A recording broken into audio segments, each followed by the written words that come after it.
أشما السلام عليكم ورحمة الله وبركاته. أشما أركفوني وروني أمانتا برا ورطفتني اللي دجاني رفني جرة سلام تانتين تنون الرابوركتي اسم برها جيتو سنين جيتشو بربانا أبوليين كيا اسم الرابني جرة هالو ما يروتو نباليسي وروني هاقاما شير قوتني چاينا لخناكا قدتو شير قوتني سبسكرايب قوتني كومنتي ببريدو جبار جتني نبريستني هدو قلني كيسن قدادا ناف جرادا ناف قلتوما هدو اسن قلتي فتا مالكا جدي اسن قلتي فتو هنقبو هدو ناف جرادا اسن انجدا أبوليين كاقالي كابتور ميديا مالي إجانس ولين بين أرغانس ولين نرقنه هندي كيسن namummaan qofti wal nubeessifti toora miidiyaa kanarra jechaadha. Hedduunaaf jiraadha galatooma warroonni gammaa sheernaaf gootanii subscribe gootanii akkasuma warroonni maatii kennan taane maatii kenna ta'a maamilanuu ta'a sheer subscribe gochuudhaan nu jajjabeessaa isiniin jechuu barbaada. Hedduu isin kabajaa hedduu rabbii kiyyaaf jecha isin jaaladha naaf jiraadha ammallee isiniin jedha. Ittiaanse video gabaabduu takkan gabaa video kana hamma dhumaa daawwadha achi booda yaada xiqqishoo dubbachuu barbaada. Eegemanumaanoo warroonni maamila kennan taane maamila kennataa isiniin jedha.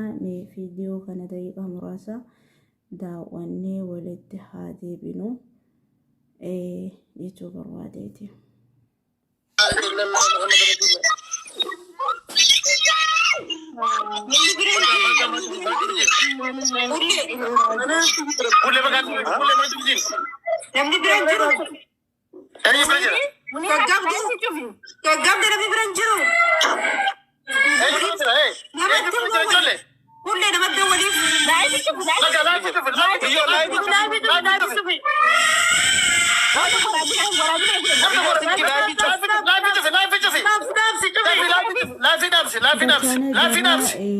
Lapheen nama jabduu nama ajjeefate tokko nama haadha ajjeefate miti nama ollaan irraa waa amrii ta'ee daliila namatti mammalee daarektiidhaan itti bilbilanii himuun kuni haadha san irrattuu miidhaa geessan namuma haadha saniif gadoo qabu Allahu aalami.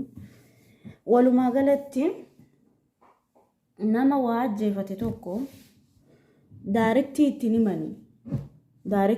himanii garuu akkamitti akka abbamaa muniiratti hime suni akkamitti akka akkasitti jabaatee garaa jabaatee isitti hime ana hagammaa wallaan aangaloo ani ufii kiyyaa achirratti isii argee onneen na dhikkiftee akkanatti wallaahi dhugaa isii akkasitti jettee akkasi iitu sanuu anuu rifadhe dingata viidiyoo san kan namni sheer godheeru argee hedduu rifadhe.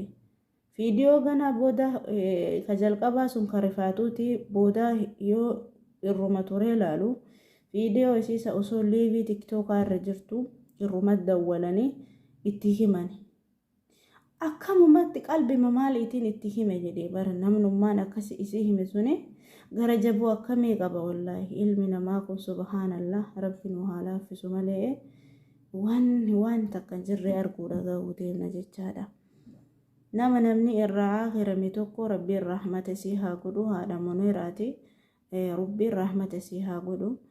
Nama namni irraa akhirame tokko daliila itti himan malee itti qaqqabanii akkana sigelaa ta'eera dingata itti himuun haati isimmaan sunuu faana duute kaa'usu sa'aatii saniin namni biran jiru mucayyoon sun gisee Muniiraan jechaadha mucayyoo miti nama guddaadha dhiifama nama folchaadha yoo akkana laalu nama guddaa fakkaatti garuu jismiin namaa guddateef guddaan ta'anii yaa beeku waan ta'eefan akkanumatti isiisanii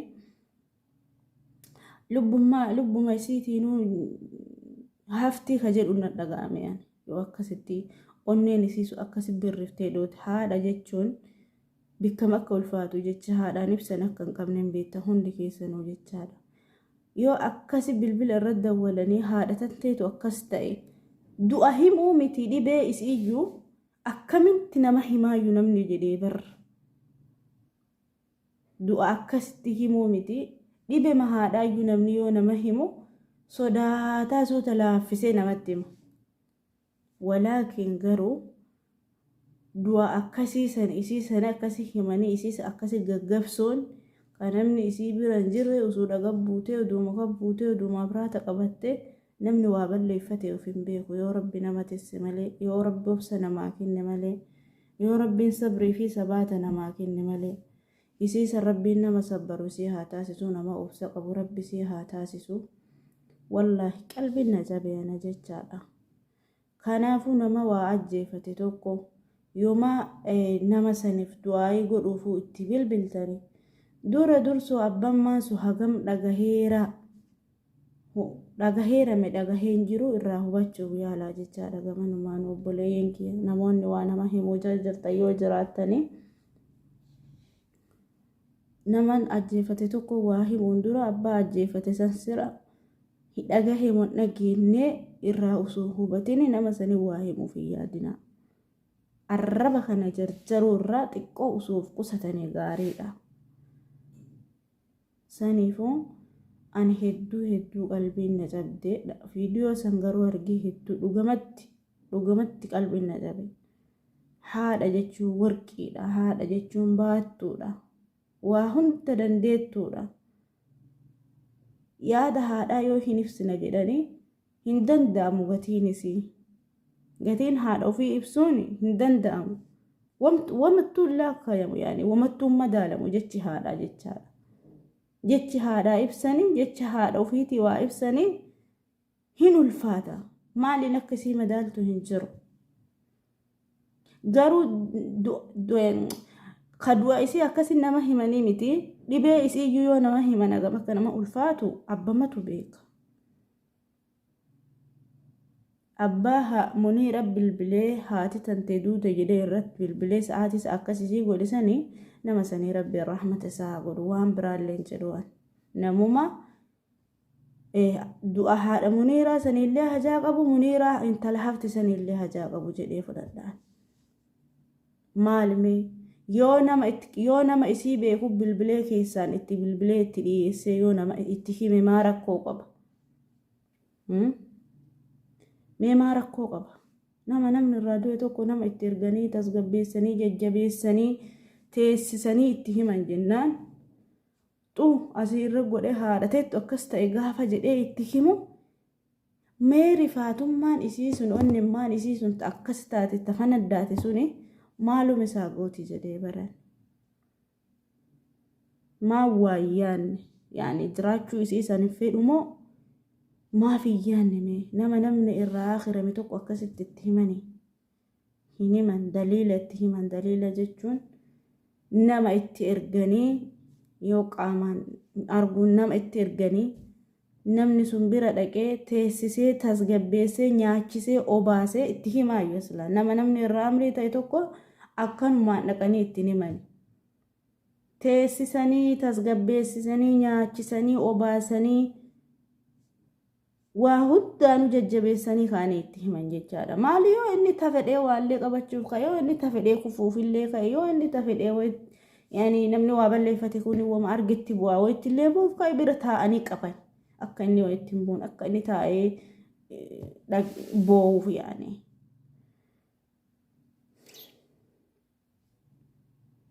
Kun usuu jiru maalumatu mee akka bilbila haati teetuuti maaltu isin dhagama obboleeyyan kiyya warri sa'aatii san argitan. Sa'aatii Muniira akkas taatu san yoo argitani maaluma isin dhagamame. Waan nama dhagahamu tilmaamuun nama rakkisu jechaadha. Yaa haadha isii takara fuula rabbii deemte rabbiin rahmata haa godhu. Muniiraafis rabbiin sabrii fi obsaaf sabaata isii haa kennu. Haati garatu adda nama qooda malee haadha jechuun takkattima. Haadha jechuun takkattima. Garama takkatu nama dhala. Abbatu gargar baasa malee haadhumatu gargar baasa malee haati addunyaa tana hundinuu wal qixuma. Haadha jechuun hagam akka ulfaatu nu hunduu tilmaamuun hin rakkisu jechaadha. Kanaafuu waa'ee haadha Muniiraa du'a haadha Muniiraa irratti namni isii godhe kanatu xiqqoon dhagahamee as bahee dubbadhe. Muniiraa teenna rabbiin obsa sii haa kennu sabriif sabaata sii haa kennu. Haadha tantee fuula rabbii deemaniif rabbiin jahannata firdoosiin haa qananiisu. olaantu jaannata rabbiin isaan haa qofsiisu siif ammoo ofsaa fi jajjabina sabrii rabbi si haa kennu namarraa sadaqatu rabbi si haa taasisu akkasii namoonni jarjartanii waa nama himtanii jarjartanii waa dubbattanii arrabni kun waa hedduu nama lafallafsiisa irraa qusadhaa isiniin jechuu barbaadaa obboleeyyan kiyyaa dogongora jiruuf afoomnaa lillaahi warri maatii nuuf taatanis maatii sheer sabskiraayib gochuudhaan nu jajjabeessa warroonni maatiin taane maatii nuuf ta'a isiniin jenna haga viidiyoo biraatiin walitti deebinutti turtiin keessan nufaana haa ba'u nagaannaa jiraadhaa hedduu isin jaaladhaa naaf galatoomaa assalaamu alaikum warahmatullaahi wabarakaatuh